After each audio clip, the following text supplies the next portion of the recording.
আমিন। আর এই দেশ 1971 সালে যারা স্বাধীন করেছিল, লক্ষ লক্ষ মায়ের সন্তানেরা যারা এই দেশ স্বাধীন করেছিল পাকিস্তানের হানাদারদের কাছ থেকে, আমরা আজকের জুমায় তাদের জন্য দোয়া করব রব্বুল আলামিন, যারা এই দেশ স্বাধীন করতে যে তাজা রক্ত ঢেলে দিয়েছে মাটির মধ্যে, তাদের কবরগুলিকে তুমি জান্নাতের বাগান বানিয়ে দেবো আমিন। আমার ভাই, আপনারা মনে আছে, আপনারা জানেন যারা বুড়া মানুষ তারা তো সব খালি টেলিভিশন সব দেখায় না, টেলিভিশনে কিন্তু সব কিছু দেখায় না। যমুনা টিভি টেলিভিশনে তাও মোটামুটি দেখাইছি। ফেসবুক আর ইউটিউব যারা চালান তারা দেখেছেন যে দেশের অবস্থা কি হয়েছে। আমার ভাইরা, আপনারা জানেন রংপুর আবু সাইদ একজন বিশ্ববিদ্যালয়ের ছাত্র যখন পুলিশের সামনে দুই হাত উঁচু করে দিল, এখন আপনি যদি কাউকে মারতে চান, সে যদি আপনার সামনে যায় যে মারো, মারা কি সম্ভব? মারা কি সম্ভব? যে মারো তুমি আমাকে, মারা সম্ভব না আমার ভাইরা। তো আবু সাইদ, শহীদ আবু সাইদ, তার বিশ্বাস ছিল যখন আমি আমার বুকটাকে আইন শৃঙ্খলা বাহিনী পুলিশ বাহিনীর সামনে যখন হাত উঁচু করে দিব, তখন তাদের অন্তঃকরণের মধ্যে দয়া হবে, কিন্তু ফায়ার করবে না, গুলি করবে না।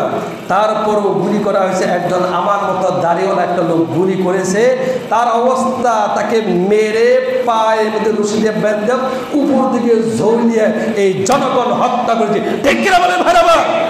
এই জন্য শহীদ যারা হয়েছে, আল্লাহ তাআলা তাদের পরিবার পরিজনকে সবর করার তৌফিক দান করবেন আমিন। মনে কেউ কষ্ট পেলেন না তো? আজকেই বললাম ভাইরা আমার, এই কথাগুলো 15 বছর চাপা ছিল। আমি বলার চেষ্টা করছি, কলিজার থেকে বলার চেষ্টা করছি। প্রত্যেক জুমায় ডাইরেক্ট বলতে পারে, খুব ইনডাইরেক্টলিভাবে কথা বলার চেষ্টা করেছি। আবার অনেক সময় ডাইরেক্ট বলছি যে খাবে মিলিয়ে নেন। আমার ভাইরা, এখন যারা সরকার আসবে তারা খুব চিন্তা ভাবনা করে রাষ্ট্র চালাবে যে জনগণ কী করতে পারে, জনগণ কি করতে পারে। আর দুইটা কথা বলে আমি আমার আলোচনা সমাপ্তি করব। এই দেশে মুফাসসির কোরআন আর অসংখ্য আলেমদেরকে কারারুদ্ধ করা হয়েছিল কিনা? অসংখ্য আলেমদেরকে হত্যা করা হয়েছে শাপলা চত্বরে, অসংখ্য আলেমদেরকে কারারুদ্ধ করা হয়েছিল, অসংখ্য আলেমদেরকে আপনার জেলখানা করেছিল, মুসলিমদেরকে পিটাইছে। আমার ভাড়া, এই জাতির শ্রেষ্ঠ সন্তান হলো আলেম ওলামা। বলে তো কে? অর্থাৎ আমি ব্যক্তি খারাপ থাকতে পারি, সবাই কি খারাপ? আমি ইমাম সাহেব খারাপ থাকতে পারি, সব ইমাম খারাপ না। আমি একজন আলেম খারাপ থাকতে পারি, কিন্তু সব আলেমরা কিন্তু খারাপ না। আমি একজন পীর সাহেব খারাপ থাকতে পারে। বাংলাদেশের মধ্যে যতগুলো হক্কানি পীর আছে সব পীর কিন্তু খারাপ না। ঠিক কিনা বলুন? কিছু পীর আছে খাজা কুস্তু আজা পেট তো ভরে যা, পেট ভরার জন্য গরু দাও, ছাগল দাও, ভেড়া দাও, উট দাও, দুম্বে দাও, টাকা পয়সা দাও, পুষ্টি ছুটতে দাও, তোমার বউ আমার নামে লিখে দাও। আমার ভাইরা এগুলো ভণ্ড। আর কিছু পীর আছে জীবনকে বাজি রেখে তারা ময়দানও থাকে, তারা খানকায়ও থাকে। ঠিক কিনা বলে ভাইরা? সাইদি সাহেব কি বলছে জানেন? 26 বছর আগের এই বক্তব্যটা আমি দিয়ে শেষ করব ইনশাআল্লাহ। তিনি কি বলেছিল? আমি দেখতে পাচ্ছি বাংলাদেশের ভাগ্য আকাশে উত্তর গগনে, এরকম বলছে না? আমি দেখতে পাচ্ছি বাংলাদেশের ভাগ্য আকাশে উত্তর গগনে কালো মেঘ জমা হয়েছে।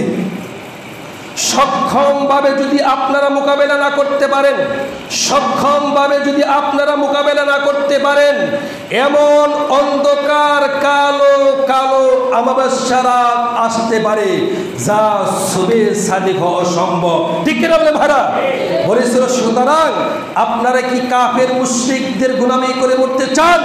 তখন বলেছিল বিড়ালের মতো 500 বছর বেঁচে থাকার লাভ নাই, সিংহের মতো 1 ঘন্টা বাঁচবো। কয় ঘন্টা? বিড়ালের মতো 500 বছর বেঁচে থাকার লাভ নাই, সিংহের মতো 1 ঘন্টা বাঁচবো। এখন কালো মেঘ জমা হয়েছিল, শুভে সাথে হওয়া অসম্ভব। মানে এমন একটি নির্যাতন আসবে, সে নির্যাতন কখন কোন দিন বন্ধ হবে আল্লাহই ভালো জানে। ঠিক কিনা বলেন? আমি একটা তাফসিরে দেখছি, তাফসির লেখক কি বলছে জানেন? একজন স্বৈরাচার তাফহিমুল কোরআন, আপনারা অনেকে জানেন তাফহিমুল কোরআন মাওলানা মওদুদী রহমতুল্লাহ আলাইহি বলছেন, স্বৈরাচারে যখন পতন হবে তখন তিনি সকল ছিদ্র আটকায়। কি করে? কথা বলেন না কেন? যখন পতন হবে তখন সকল ছিদ্র আটকাতে থাকে, কিন্তু ভুলক্রমে একটা ছিদ্র খালি থাকে। ভুলক্রমে একটা ছিদ্র খালি থাকে, ওই ছিদ্র দিয়ে ওর পতন হবে, এই ছিদ্র দিয়ে এই সরকারের পতন হয়েছে। ঠিক কিনা বলেন ভাইরা? এই পতন হয়েছে, বাংলাদেশের মসনদে আর আসতে পারে না আমার ভাইরা। আর সেই হিসাব করেছে আমাদেরকে যারা জঙ্গি বলো, আমাদেরকে যারা মৌলবাদ বলো, মৌল হয়েছে মূল শব্দ থেকে, এই কথাটা বলে সেটুকু খুব খাগস। মৌলবাদ, মৌল এসেছে মূল থেকে, এই শব্দটা এসেছে কি মূল থেকে। মূল মানে গাছের গোড়া। আচ্ছা, গাছের গোড়ার শক্তি বেশি না আগার শক্তি বেশি? কথা কন নাকি? গাছের গোড়ার শক্তি বেশি না আগার শক্তি বেশি? সাইদি সাহেব রাহিমাহুল্লাহ বলতেন, আমরা আছি 12 কোটি গাছের গোড়ায়, আমরা আছি 12 কোটি গাছের গোড়ায়, আর তোমরা আছো গাছের আগায়। বেশি লাফালাফি করবা না, বেশি লাফালাফি করবা না, গাছের গোড়া নাড়া দেব, মামুর বাড়ি দিল্লি যে পড়বা। ঠিক কিনা বলেন ভাইরা? মামুর বাড়ি দিল্লি যে পড়ছে না, এখন দিল্লি থেকে লন্ডনও যাইতে পারে না, ভারতেও রাখতে পারে আমার ভাইরা। জুলুম সীমালঙ্ঘনকারীকে আল্লাহ পাক পছন্দ করে না। এই জন্য প্রতিটা ধর্মের প্রতি, প্রতিটা মানুষের প্রতি, পশু পাখির প্রতি দয়া থাকতে হবে, মায়া থাকতে হবে, মহব্বত থাকতে হবে। আপনার টাকা আছে বলে মানুষকে মানুষ মনে করবেন না, আপনার ক্ষমতা আছেই বলে আপনি অত্যাচার করবেন, আপনার চেহারা ভালো বলে আরেকজন চেহারা খারাপ তাকে মানুষ মনে করবেন না, আপনার সব কিছু আছে বলে আরেকজন কি কিছুই মনে করে না। কয় তোমার বাড়ি কোন জায়গায়?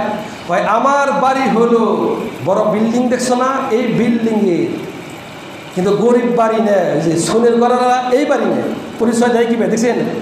যে সোনের ঘরের সাথে যে বড় বিল্ডিং, আচ্ছা সোনের ঘরের পরিচয় তো দেওয়া হলো, ঠিক না বলেন?